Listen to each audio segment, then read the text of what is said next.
So You gotta have a pump with Dreamville it. was capped off with one of the most light-skinned moments in hip-hop And history. what was that? What was the light skin? So J.Cole took to the stage to perform, and as we thought, he was going to go into his new Kendrick diss, 7-minute drill, on stage, and he decided to apologize to Kendrick for what? I guess for Kendrick dissing him and him responding.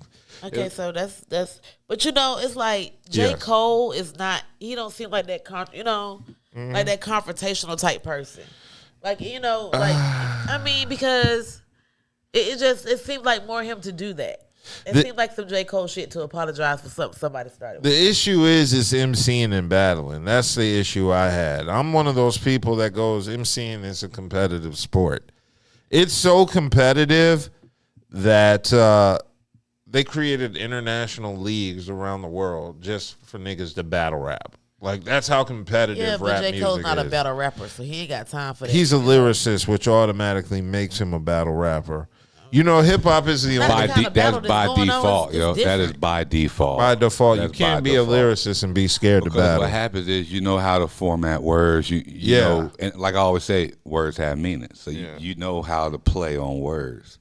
Yeah. You know, disrespectful. You do realize hip-hop is the only genre of music that has people battling each other. You don't have blues battles and country music battles where motherfuckers is singing and dissing each other.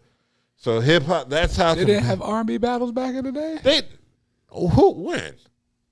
I'm not talking about no verses or no shit like that. I'm talking about battles. Like, did they have feuds and shit? They may have. Because R&B was them niggas hip-hop back in the 50s and 60s. Doo-wop was their drill rap. So, yeah, maybe they did have sing-offs, but they don't have them shits now. Have you ever been to one live, Budha? You ever been to a singing battle? You know what? I want to see one. We should set that up. I'm just saying. In talking about the president, I just haven't seen. I've never been to a singing battle. Let me see if Just got any ops out here. That's what I'm saying. Have a sing-off, nigga. Yeah. Niggas be singing over each other. They do dance battles. We just have a sing battle, yeah. Yeah. Well, I mean, I'm just saying that's not the norm. I'll put it. There's no R&B singing league. There's plenty of international battle leagues. Yeah. Yeah. So we can definitely do that. One. Yeah. They have leagues for every damn thing else. Why not have a singing league? Yeah. But the point I was trying to make is that's how competitive hip hop is. And even in the context of Kendrick Lamar versus J. Cole, I understand not indulging in a battle if there's going to be issues off the record with violence or it going too far. But when you have Kendrick Lamar and J. Cole battling, it's not going to go off the record. And I think both men wouldn't make it disrespectful. So I really feel like J. Cole... There's two sides that I feel like. No. They would make it. It would just be respectfully disrespectful. Yeah. Nasty nice. Exactly. Nice nasty. And it really kind of irked me when he was like, yeah, I respect his discography and all that shit. And it's like, nigga, it's not about respecting this discography. It's a battle. Niggas respect each other's skill on the basketball court. Why even battle? Like, both of y'all are dope artists. Both of y'all, Kendrick called him out. He got to respond. He did. But I'm just saying, like, the way, like, y'all music is part of MCing. It's part of MCing. The same thing, but why now? Why beef now? Like, I be telling niggas, like, well, why beef now? Just because they called him out. Yeah. I mean, yeah, but why call him out? Like, why even start the bullshit? You see what I'm saying? Like, what made you? Was you sitting there? They both got plenty of money. They ain't got shit else to do. A lot of these other niggas out here that are rapping, they just listening to it. Like, I'm bored. You don't need an excuse to battle, but other than around the ego, house like, ego is I'm the enough. nicest motherfucker out here. He whacked at me. Yeah, throw a dart. Ego is enough to battle. That's why I was disappointed because it's not going to be taken out of context. It's not going to go too far. Niggas can battle and still not hate each other. Hell, I battled everybody back in the early 2000s, and I ain't have no issues battling niggas. Budha was there. He saw me. But the point I'm trying to make is it was really. How you know them niggas still ain't holding grudges though? There ain't nothing to hold a grudge over. I'm not saying you. Yeah. I'm not saying you. Them niggas could still be holding. Man, this motherfucker clown me, man. Yeah. I got something for him next time I see him. When you did that click clack verse. Bruh, how bad has all my battling was done in the early 2000s before all these leagues popped up? Like I said, disrespectful, but he's disrespectfully respectful. Yeah. But I would say if there was anybody holding on to feelings from my battles, which were over 20 years ago, man, your life has not gone anywhere. Why would you be hanging on to that memory?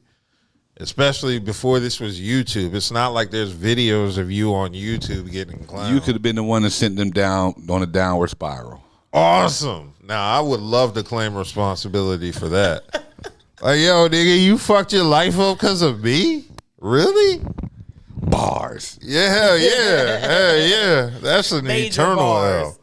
Yeah, but I definitely feel Cole should have responded, and it's not about disrespect. It's just about letting niggas know you nice. But Styles P said something I agree with. He said, at the end of the day, as an MC, I wanted to see a battle, but as a man, if this is what brings you peace, then go for it.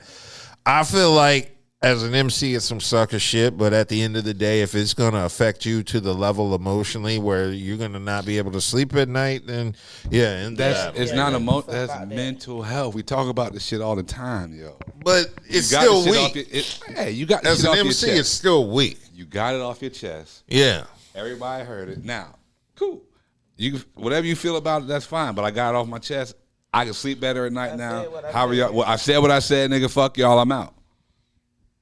Yeah, and Cole stuck to his word and deleted the song today on streaming sites.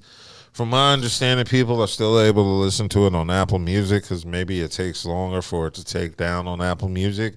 But the song is still available on Apple Music, and I'm pretty sure if you ever want to hear it, somebody downloaded it and will probably upload it anonymously. Just like Boom Bye Bye. Yeah, it's never, ever deleted fully from the internet. It just makes it a little bit more difficult to access. So, with that being said, I'm disappointed in the way J. Cole handled shit. The MC and me wanted to see a battle, but like I said, hey, nigga, if this is what it takes for you to be Cole. For that, he don't feel like. But understand, I do think this is going to affect his career negatively in the future. I hope it doesn't, but you know, there's going to be fans who expected to see a battle or expected, you know, more that are going to kind of lose a little respect for you lyrically.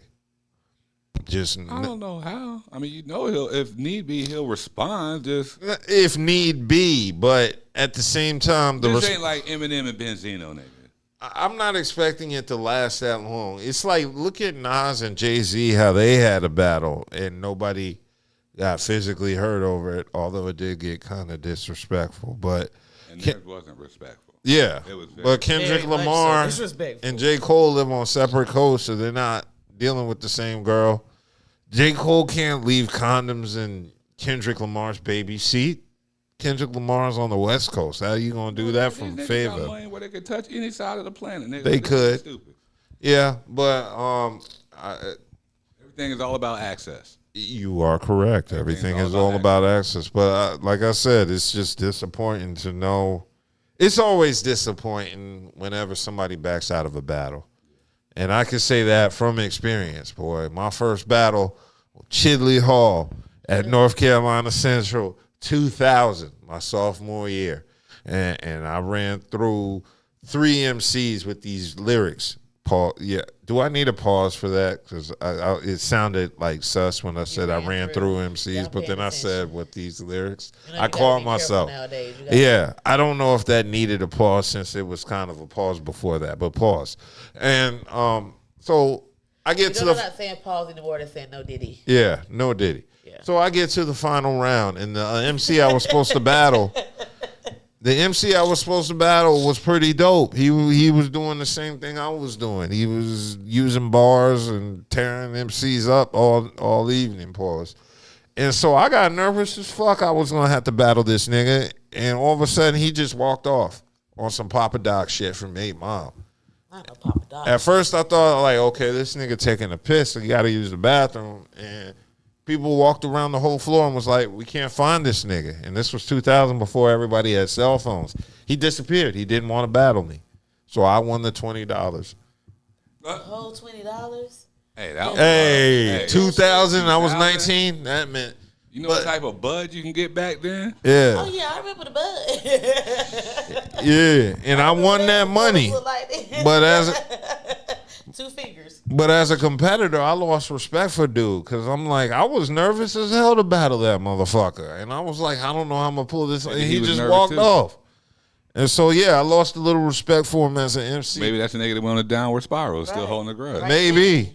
And later on, later that year, somebody brought him over to my crib to work on some music with us. And I'm not going to name the person who brought him over to my crib, but Jay Ames, he brought this nigga over my crib. Boom. So, did you catch that? And look, yeah. I'm like, of all the niggas So Jay Ames brings the nigga over my crib a year later.